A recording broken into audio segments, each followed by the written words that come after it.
Hey everybody, we're here at Red Rocks Racing Sportsbook. It's Jason, I'm Chucky for the Sports Betting Podcast Bookends, powered by STN Sports. And I guess you could call this maybe prop week, prep week, calm before the storm week. But I think with the amount of bets that we've already seen roll in, Jay, on the Super Bowl between the Chiefs and 49ers, multiple six-figure bets, if the early betting is any indication, this is going to be a hugely bet Super Bowl and maybe the potential to be a record-setting one as well. I think there's no doubt that this is a record-setting Super Bowl here in the state of Nevada. I think the record is somewhere in that $176 million range is the right, and I won't be surprised at all if we're in the $250 to $276 million written on this Super Bowl as a state as a whole. I think that the game being here, the amount of props, the live wagering, I think that we're going to see the books flooded with action, and we're ready for it. We've been talking about the ease, convenience of being able to make your bets. Number one, the expansion of the app, being able to get on the app,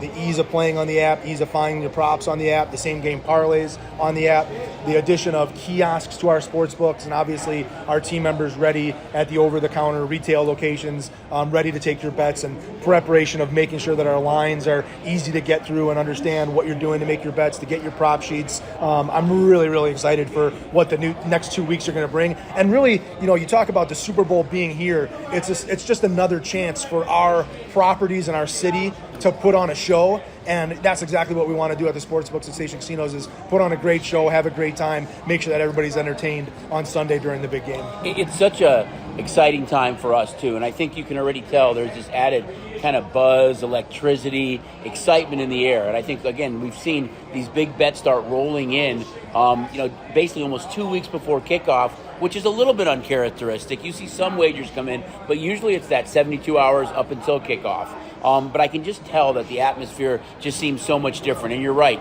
If it's a UFC fight, a prize fight, the Knights, the Raiders, the Aces, the Pac-12 Championship, the Rebels, when there's an event out here, it generates so much more action, so much more hype and handle and big wagers that I can only imagine what we're going to see as we get closer and closer to kickoff on February 11th. Yeah, and you talk about those big wagers. When the game ended, the Niners game ended on Sunday, we actually opened the Niners a 2-point favorite over the Kansas City Chiefs. We were bet down to 1.5 and subsequently bet down to 1.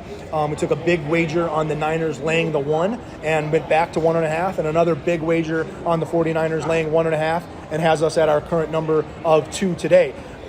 Vast majority of the tickets, I will say close to 2.5 to 1 of the ticket count, is actually on the Chiefs. But some of the bigger money has come in on the Niners. And I won't be surprised if by the time we hit kickoff, we're actually going to be Niner fans, despite the fact that the line is moving that direction. I know you've got a ton of stats on Patrick Mahomes as an underdog, and they don't bode well for favorites playing against Patrick Mahomes as an underdog. But the way that the Niners played in squeaking by the Packers and squeaking by the Lions with an incredible second-half comeback compared to kind of the dominance that we've seen from the Chiefs over the Ravens, and then obviously their win over Buffalo and their win over Miami in the playoffs, let alone a combination of Patrick Mahomes and Travis Kelce and Andy Reid going up against Brock Purdy and Shanahan. I do think the public money is going to be on the Chiefs. I think we're going to end up with more money on the Chiefs. Not only on the Chiefs, but I think it's going to be Chiefs money line with the small point spread. If you like the Chiefs, you're going to play them on the money line. And I didn't look this stat up, but it's got to be the only time in the Andy Reid, Patrick Mahomes history together that there are going to be underdogs 3 straight games. Underdogs against the Bills, they won that game in Buffalo. Underdogs against the Ravens, they won that game in Baltimore. And now underdogs again in this Super Bowl. I don't believe they've ever been an underdog in 3 straight games. And talking about that stat, looking at Patrick Mahomes and Andy Reid together as a 3-point favorite or less, or an underdog in a game, 17-3 against the number. Pretty impressive for what they've been able to accomplish. And I think if you're a Raiders fan, your 2 most hated rivals, it's got to be the Chiefs and 49ers, and they're playing in your stadium. So, I mean, it's a little maybe hard to swallow for the black and silver, but some interesting kind of stats and trends. You think about the familiarity of the Chiefs playing in the AFC West. Patrick Mahomes in Allegiant Stadium, 4-0. He's never lost. Against the number, 3-1. Toward the over, a total, 3-1. So definitely he's got a comfort level of playing in Allegiant Stadium. And you have to remember that these two teams played in the Super Bowl 4 years ago. At halftime, that score was 10-10. At the end of the third quarter, San Francisco led 20-10 before getting outscored in the fourth quarter, 21-0. They won 31-20 in that game. So a rematch of the big game from just a few years ago. Well, an opposite of what we've seen the Niners do these last couple of weeks, where they've been kind of big dogs at halftime and been the second half comeback kids, where on the flip side of things, the Kansas City Chiefs have been front runners in the first half and then been really struggling to score in the second half. So I think I told you earlier that Chiefs are now 18 of their 20 games this season have gone under the total in the second half. So not a lot of scoring. Give up nothing. Not a lot of scoring from the Chiefs in the second half. Their defense has been absolutely exceptional in the second half. And a lot of people, their strategy going into a Super Bowl is to play the better defense. And right now, that Kansas City Chiefs is the better defense. But why are the Niners favored in this game? And that's kind of the question that I've been getting from a lot of people. And obviously we talk about their struggles the last 2 weeks in beating the Packers and beating the Lions. Really, those struggles go back like 6 or 7 weeks, I think. We've talked about, they're against the spread. They're struggle to cover the spread. But again, this Niner team still hasn't played well. And if they're able to put it all together, they're the better team. The Chiefs, when you think about it from an offensive standpoint, the last 3 weeks, it's really been the Patrick Mahomes, Travis Kelce show. When we didn't see Kelce have big games throughout the season, I think he only had 1 or 2 100-yard games, and now he has an 11-reception, 116-yard game against the Ravens.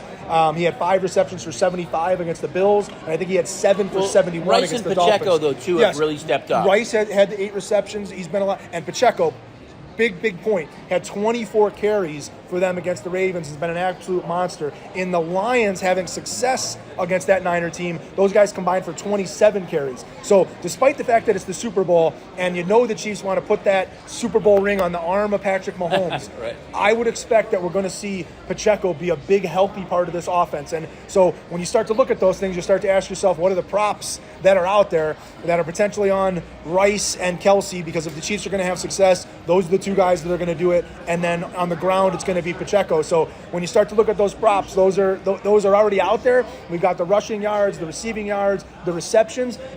We're still working on a laundry list. Obviously, we talk about this week being prep week. This week, from a bookmaker standpoint, and our jobs is building prop week. And so I don't even know if we're going to get a lot of fun. I don't even know if we're going to get finished by Friday and Saturday, because I think last year we had almost 30 pages, and I don't even know where the page numbers are going to stop this year on our plans and how many props we want to offer. I think that you're going to see us continue to build props all the way going into next week, and even same game parlay props that you can bet over the counter. So not just everything on the app, but I think you're going to be able to put some parlayable props, whether you're at the kiosk or over the counter. And to Jay's point, I mean, with all these props and all the different ways to bet the game, we love it when you guys come out, not only to Red Rock or Durango or Green Valley, Santa Fe, all of our properties, and experience everything we have to offer, but everything is at your fingertips. With all these props and on the new app, you can check everything out. As Jay mentioned, the same game parlays, the live feature that during the game now, you're going to have that opportunity to really bet the game and see what's going on just about with every play. It is pretty exciting, I think, when you look at it, and just the crowds that we've seen already, and the fact that we're so far in front of it with props. It's kind of fun.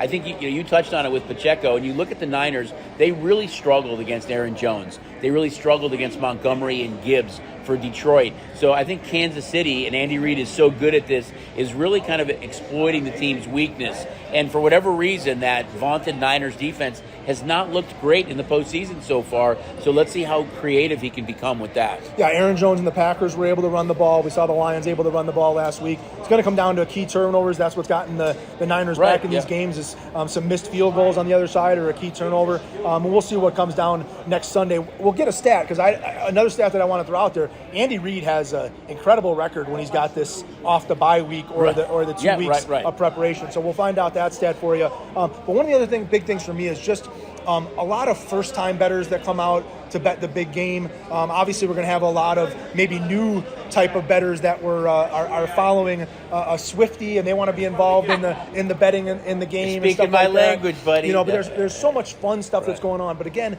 to not be intimidated. You talked about being able to get the app and look at the books. Again, just download STNSports.com. You can look at the app, look at the props, everything that we have to offer, so that you can kind of prepare yourself to be able to go up to the counter and make the bets, go But to you'll the want to kiosk. be signed up if you're at a or- Super Bowl party or at home watching the game. Live. It is right here. To be able to, the whole game long, no matter where you're at, be able to bet the game on your phone throughout the live, sign up for the account, put some money in the account, wait till the game starts, and then be able to kind of play around with what you're seeing. But just the overall, get the packet, come in here. No reason to be intimidated at all these next 2 weeks to walk into a sports book, kind of say, hey, I don't know what I'm doing, but I want to bet the Super Bowl, because our writers are waiting for that. Again, clean, professional writers that want to explain how to bet the sports, how to bet the props, how to bet the game, have some fun doing it. So again, don't be intimidated to come into the book, grab that Super Bowl packet and ask for some help in picking out some fun props. It really is the most frequently asked question that I think I get the entire year. It's as soon as the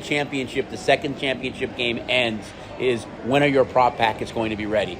Everybody's asking about those, and they want to walk around with that prop packet. You might not like the Chiefs or Niners, or maybe you don't like the spread in the game or the total, but there's guys and girls who are betting 50, 60, 70 props to have action on every single play that happens. And, we already got out in front of it. We put a lot of props up, and then we swiftly moved to put this prop up that has been in high demand.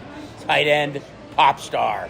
It's, will Travis Kelce have more than 10 receptions? Will he have 10 exactly? Will he have 11 or more, or 9 or less? Why is that 10 number so important? There's a certain pop star girlfriend that sits in the box of Travis Kelce's that has 10 platinum U.S. albums. So just thought it'd be a little creative and a little fun. It's already creating some media buzz out there right now, but it's a compelling and interesting prop. And we didn't only want to be creative, but we wanted to put a prop up there that really makes you guys think about it. And as Jay mentioned, a lot of times it is the Mahomes and Kelce show. And how many receptions did Travis Kelce have in the game against Baltimore? 11. And the prop number is 10 or more. You can bet exactly 10, or if you want to go over, it's 11 or more, or 9 or under. So I think it's kind of an interesting prop. You get a pretty good price on betting the 11 or the 10. It's obviously the favored price that'll have 9 receptions or less. And I tell you what, if Travis Kelce catches 11 or more balls, the likelihood that he's going to get a lot of MVP votes if they're able to win the game, because that's another one of our monsterly popular prop bets out there, is who's going to win MVP. Patrick Mahomes is your favorite, with Brock Purdy the second choice, but Christian McCaffrey and Travis Kelce very close in those third and fourth, and then obviously player to score the first touchdown. So again, you talked about it, even if you're not a big Niner fan or a Chief fan, one of the great things to do is to have that rooting interest as soon as the game starts. And now if you're a Swiftie fan, you can have that prop. For that player to score the first touchdown. There's some big prices on some of these guys. Obviously, with McCaffrey and Kelce being kind of dominant stars for both of these two clubs, all the other players have some pretty nice prices on scoring that first touchdown. So I think there's some money to be made on maybe some long shots in those situations. Yeah, I agree. One thing I want to say, though, is that, I'd love to be able to take credit for that prop, and I think we both would, but really one of our senior hub traders, Brad, is kind of the one that said, hey, I think I have an idea that can be a little creative and really target something that happens in the game, not how many times will they show this particular pop star in the booth, or will she wear a Chiefs hoodie or cap? Will somebody, propose? We know we can't do those, but this one really is kind of more fun, competitive, compelling, interesting, and makes you guys think about it. So the entire Hub team has done a terrific job with all the props and in preparation of the big game, and we're going to, as Jay mentioned, going to keep rolling them out, but great job by Brad to come up with this idea. Yeah, and you talk about everybody doing a great job, and I think it's so important to talk about the preparation of what we're going through, and that each one of our books, we've walked to make sure that we can get the people to the counter, that they're going to be able to make their bets, quickly and convenient, easy. And we're also doing it on the same side Sunday night after the game cashes, to ensure that everybody can get to the window to cash your tickets, to be able to withdraw from your mobile accounts when you have those winning wagers. Monday morning as well, having our windows open. Right. So that when you're coming in Monday morning to cash those tickets, that it's the same thing. It's easy and convenient to be able to get the window, cash the ticket, and get on your way. So we're inviting you to Station Casinos this weekend, next weekend. Want you to be able to enjoy the big game with us, whether it's in the sports book, whether it's in our restaurants, whether it's in our venues.